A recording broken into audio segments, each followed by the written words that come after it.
Prologue after the curtain call. The drama ended for the world, but not for them. For Cha Eun-woo, Suho, and Moon Jae-young's Jugyeong. The story wasn't finished when the cameras stopped rolling. There were still arguments left unresolved, confessions unsaid, and moments of quiet love waiting to be lived. And if life had granted them those unseen chapters, they might have looked like this. Chapter 1, The Return. The airport was crowded, but all Suho saw was her. Jugyeong stood at the arrival gate, hair falling loosely around her shoulders, holding a small sign that simply said, "Welcome home." It was a ridiculous gesture. He wasn't a celebrity returning from a world tour, but his heart clenched anyway. He had been gone for years, studying abroad, chasing his father's shadow, carrying the weight of expectations too heavy for someone his age. He had written letters, sent texts, made calls. But nothing compared to this.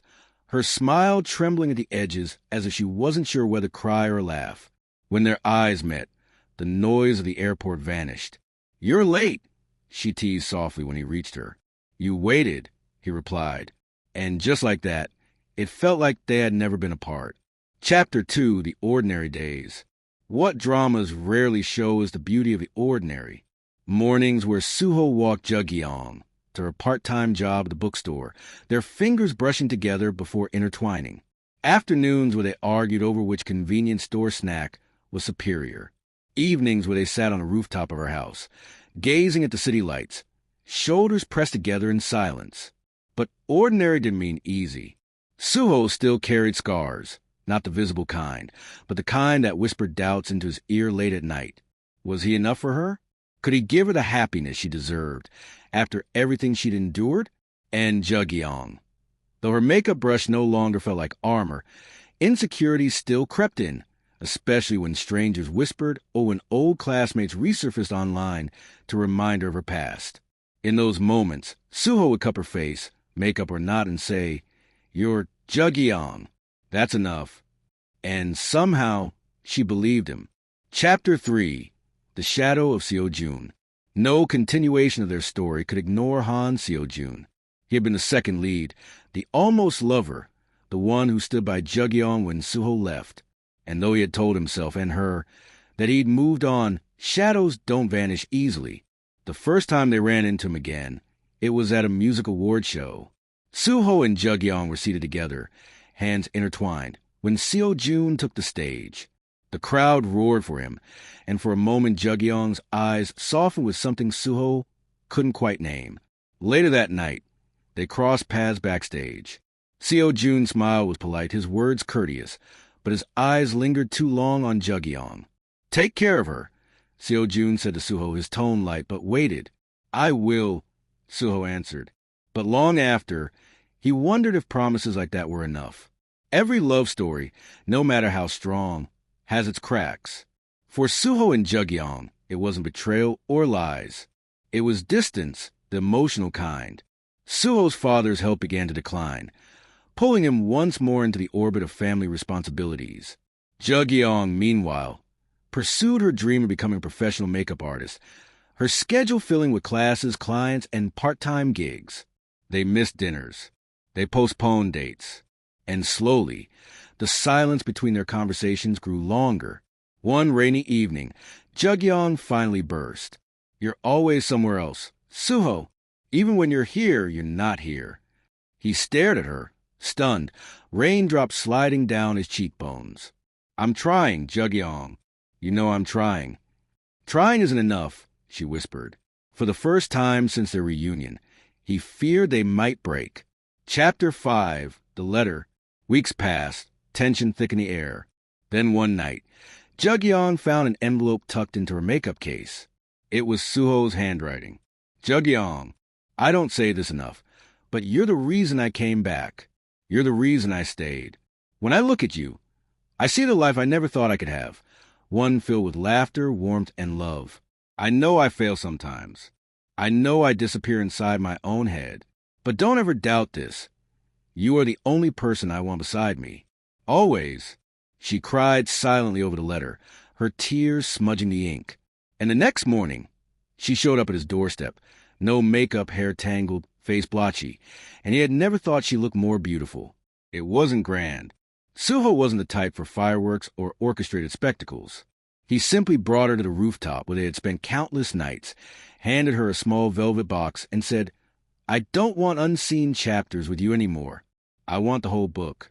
Jugyeong laughed through her tears. "That's your way of proposing?" "Yes," he said simply.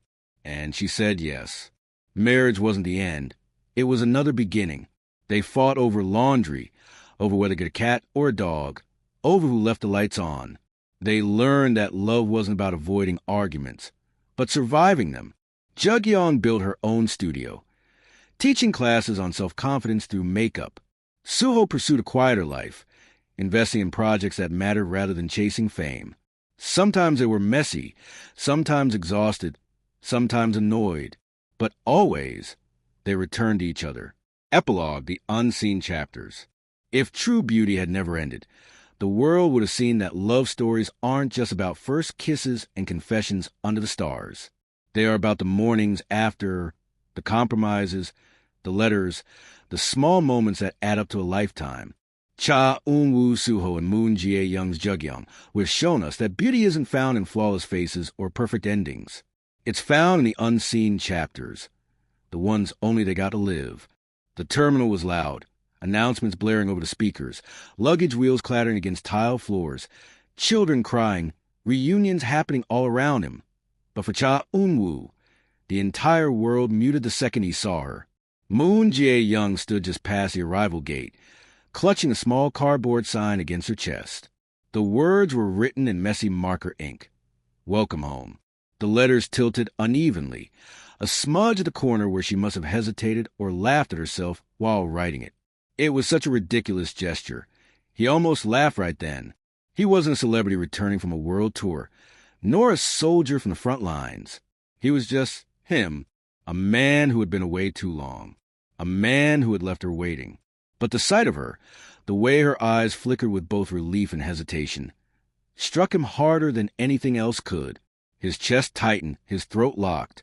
He slowed his stride, afraid that if he moved too fast a moment might shatter like thin glass. The walk toward her, every step closer, unraveled the memories he'd tried to bury overseas. Her laughter under the street lamp, the way she'd leaned against his shoulder when she was too tired to walk home, the bittersweet image of her standing at that bus stop years ago, watching him leave without knowing when he'd come back. Now she was here. Now he was back. When she finally noticed him approaching, her lips parted and her hands tightened around the sign. For a second her mask slipped, and he saw raw relief flash across her face. "You're late," she said when he reached her, her voice steadier than her trembling fingers. "You waited," he answered, voice lower, rougher than intended. That was all it took. The corner of her lips curved, and her eyes brimmed with something unspoken. Forgiveness, maybe, or simply the acknowledgement that no amount of years could erase what had always been between them. The first touch. They stood awkwardly for a heartbeat, caught between the pull of familiarity and the hesitation of distance. Finally, she reached out, almost shyly, to take his suitcase handle. He didn't let go. Their fingers brushed, and the contact sent a jolt through him, warm, grounding, achingly familiar. He realized then how starved he had been for this. The small, ordinary intimacies. Not grand gestures, not declarations, just this, her presence. Coffee and catching up, instead of heading straight home. Jugyeong dragged him to the tiny cafe across from the airport. It was the same place they'd once hidden from fans after school, their laughter muffled behind mugs of hot chocolate. The cafe hadn't changed much. Same chipped tables, same crooked painting on the wall. But sitting across from her now, Eun-woo felt as though he were seeing it all through new eyes. She ordered for him without asking, sliding the cup across the table with a casual ease that made his chest ache. "You still drink it black, right?" she asked. "Always," he said, though what he wanted to say was thank you for remembering. The silence that followed wasn't heavy. It was charged. She stirred her latte absent-mindedly, avoiding his gaze, while he studied her face. She looked the same, yet different. Her features sharper with age, her style more mature, but the same warmth lingered in her expressions. Finally, she looked up. "So, how is it?